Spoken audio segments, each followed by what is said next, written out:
सोबिया ये क्या कर दिया तुमने? देख के काम किया करो। मैंने तुम्हें तफसीली सफाई करने को कहा था, ना कि सफाया करने को। बीबी जी बस वो बेध्यानी में गिर गया मुझसे। मैं देख रही हूँ कुछ दिनों से तुम्हारा ध्यान कहीं और है। अब ठीक से काम नहीं करती तुम। वैसे भी ये महीना खत्म होने वाला है, फिर रमजान शुरू होगा, करना पड़ेगा कुछ। बीबी जी तो क्या आप मुझे अब नौकरी से निकाल देंगी? बिनिश, रमजान राशन की चिट दे दो, ये ना हो कोई चीज मिस हो जाए। मैं एक बार देख लूँ उसे। अभी देती हूँ। वैसे तो मैंने हर चीज लिख दी है, मगर आप फिर भी एक दफा क्रॉस चेक कर लेना, ऐसे कुछ मिस ना हो जाए। ठीक है, मैं देख लेता हूँ। चलो मैं सामान लेने जा रहा हूँ, जब तक वापस आऊँ तो तुम खाना बनवा लो। ठीक है। सोबिया तुम किचन में चल के सब्जी काटो, मैं भी आती हूँ, लेकिन पहले इसे उठाओ।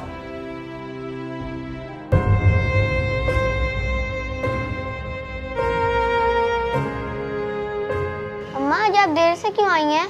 मुझे बहुत भूख लगी थी और आप उदास क्यों लग रही हैं? बस वो रमज़ान का महीना शुरू होने वाला है ना, इसीलिए बीबी जी ने पूरे घर की सफाई करवाई है, तो देर हो गई। ले तू खाना खा। अम्मा मुझे बात कुछ और लग रही है, आप काम से थकने वाली तो नहीं हैं? मैं सोच रही थी शायद मुझे बीबी जी काम से निकाल ही ना दें। कैसे गुजारा होगा हमारा? रमज़ान में नया काम कहाँ से ढूंढूंगी? पर अम्मा वो ऐसा क्यों करेंगी? आपने तो कहा था शायद वो इस बार राशन भी दे दें, इससे हमारा रमज़ान अच्छा गुजरेगा। राशन तो दूर की बात है, आज साहब जी अपने घर के लिए राशन लेने के लिए गए थे। दोनों मियाँ बीवी को ज़रा ख्याल नहीं आया कि हमारे लिए भी कुछ ले आए। खैर तुम छोड़ो, अल्लाह मालिक है, तुम जाके खाना खाओ।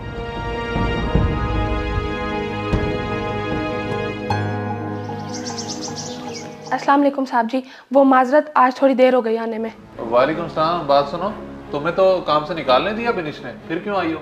पर क्यों साहब जी? वो कल ग्लास टूटने की वजह से। आज थोड़ी देर हो गई, आइंदा मैं वक्त पर आऊंगी और सारा काम अच्छे से कर दूंगी, पर मुझे आप नौकरी से ना निकालें। ये तो तुम अपनी बेगम साहिबा से पूछो, वही बता रही थी कि तुम्हें काम से निकाल दिए। ओहो, आते साथ ही आप डरा दें उसे। ये लो सोबिया, ये तुम्हारे और तुम्हारे बेटे के लिए ईद के कपड़े हैं, और ये राशन बॉक्स भी तुम्हारा। राशन तक तो ठीक था बीबी जी, पर ईद के कपड़े क्यों? क्या आपने मुझे वाकई काम से निकाल दिया है? आप तो मेरे हालात जानती हैं, मैं कैसे गुजारा करूंगी? हाँ, तुम्हें काम से निकाल दिया, मगर एडवांस तनख्वाह के साथ। ये लो तुम्हारी अगले महीने की तनख्वाह। रख लो, ये तुम्हारी ही है। इस दफा हमने सोचा कि तुम भी रमजान की बरकतें सुकून से अपने घर में बैठ के समेटो, तो तुम्हें इस महीने काम पे आने की जरूरत नहीं है। हाँ, ईद के बाद तुमने वापस काम पे आ जाना है। मुझे तो अभी भी समझ नहीं आ रहा कि ये क्या हो रहा है। आपका बहुत बहुत शुक्रिया, आप दोनों बहुत अच्छे हैं। अगर आप चाहें तो मैं रमज़ान में भी काम करने आ सकती हूँ। नहीं नहीं, इसकी ज़रूरत नहीं है।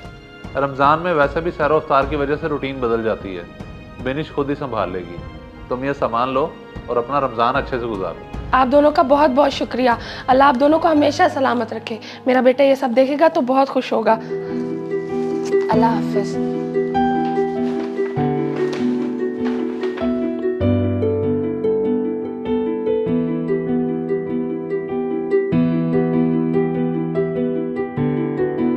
इस वीडियो को लाजमी शेयर करें, हो सकता है आपकी वजह से कोई राह रास्त पे आ जाए।